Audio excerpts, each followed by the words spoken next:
Pozdrav ljudi! Za one koji ste novi, snimam videe o vjeri, o ljubavi, životu, sazrijevanju, psihologiji. Tu i tamo bude koji vlog i glazbeni video, a danas ću pričati o posesivnosti. Reci mi istinu.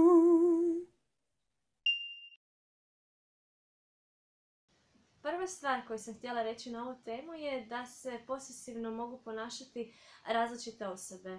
Od jednog partnera prema drugom, od oca prema kćeri ili sinu, od tetke, strine prema nećaku, bake ili djeda prema unuku, starije sestre ili brata prema mlađem bratu i sestri. No ja se želim fokusirati na odnos roditelj-dijete. Zato što to može biti prepreka za stvaranje zdravog vlastitog odnosa, veze i braka.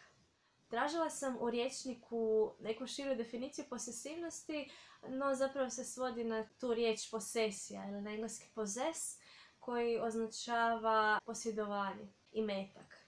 Što bi značilo da osoba smatra da je neka stvar njen posjed.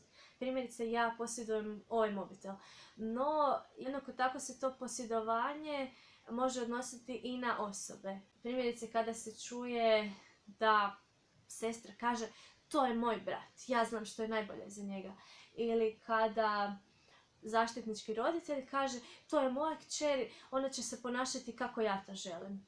I da vam još bude malo jasnije, navest ću vam 3 primjera iz okolice prijatelja i poznanika koje opisuju posesivno ponašanje.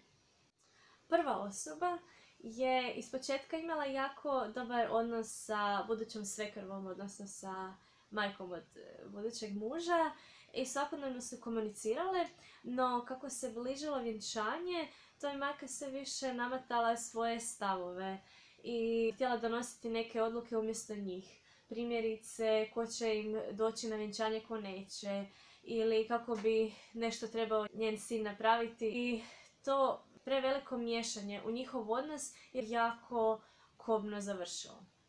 Drugi primjer je par koji nakon vjenčanja se uselio u kuću od muževe majke i živjeli su zajedno. Tu su nastajali različiti sukobi iz toga što je ona njima određivala, primjerice, da ženina obitelj nije smjela njih posjećivati, ili je prigovarala da žena ne obavlja dobro kućanske poslove, govorila je ružne stvari o njoj, i zapravo puno tih konflikata se dogodilo i nisu se postavile jasne granice i nažalost to je dovelo do razvoda.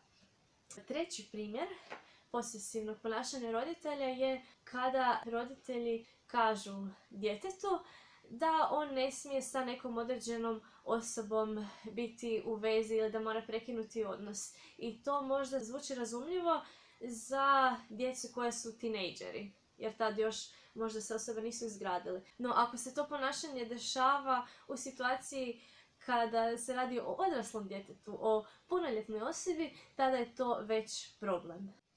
I što se zapravo dešava u pozadini ovih primjera? Vjerujem da ih ima još i da jednako tako mogu biti uključeni očevi, majke i sinovi i kćeri. Srž svega toga je kontrola. Da postoji osoba koja misli da je najbolje nešto za drugu osobu i ona će se svim snagama truditi da druga osoba nju sluša. Ja ne vjerujem da je to ponašanje posljedica neke zloće, barem se nadam, nego da se takva ponašanja najčešće javljaju iz neznanja. No, iako takvi roditelji misle da čine najbolje za svoje dijete, zapravo suprotno rade. Tim ponašanjem pokazuju da nemaju povjerenja u svoju djecu, da im ne dopuštaju da donose odluke, bilo one dobre ili loše, da im ne dopuštaju da se osamostale. I često stvaraju pritiske ako određeno ponašanje se ne ostvari, da u najmanju ruku će se nabiti krivnja, ako ne ucjenjivati ili uskratiti ljubav i slično. Iz tog razloga sam u Bibliji potražila neke citate koje govore o ovoj problematici. Našla sam 2 kratka odlomka, vjerujem da ih ima puno više, no velika je ova knjiga, tako da slobodno možete mi ostaviti u komentarima ako vi još znate za neki citat. Prvi citat ću vam pročitati u Matejevom evanđelju, ostavit ću vam i u opisu da možete poslije možda pročitati. Stoga će čovjek ostaviti oca i majku da prione uza svoju ženu, i njih dvoje biti će jedno tijelo. Najjednostavnije ovo govori da ukoliko je osoba previše vezana za roditelje, ona neće moći biti sposobna prionuti uz želju, neće biti sposobna graditi samostalan život. Zbog toga mislim da su potrebna 2 koraka kako bi se ovaj problem riješio. Prvi korak je osvještavanje. Osvještavanje od strane i jedne i druge, i roditelja, majke, oca i kćeri ili sina, da to ponašanje je previše zaštitnički i da to nije zdravo. Zato ne bih htjela staviti krivnju na nekoga ko se tako ponaša, jer nekad jednostavno toga nije svjestan. A drugi citat koji sam u Bibliji našla jednako tako govori o tome. To je također u Matejevom evanđelju, a glasi ovako. Tko ljubi oca ili majku više nego mene, nije mene dostojan. Tko ljubi sina ili kćer više nego mene, nije mene dostojan.